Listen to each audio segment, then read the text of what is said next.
Maligayang pagbabalik sa aking channel. Naoya Inoue vs Cuadro Alas Casimero mangyayari na. Pero bago ang lahat huwag kalimutang mag-subscribe sa aking channel at mag-like and share. Pindutin na rin ang bell button para sa marami pang bidyong katulad nito. So ayun na nga mga kasuntok. Pag-uusapan natin ang mangyayaring paghaharap ni Naoya Inoue at John Riel Casimero sa darating na 2024. Alam naman natin na sina Inoue at Casimero ay dalawa sa pinakamahusay na super bantamweight sa buong mundo.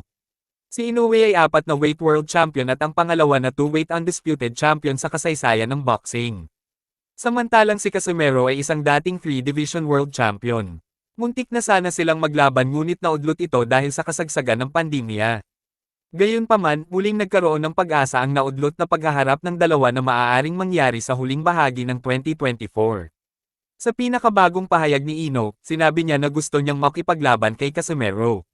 Si Casimero naman, ay ipinahayag din ang kanyang nais na harapin si Inoue.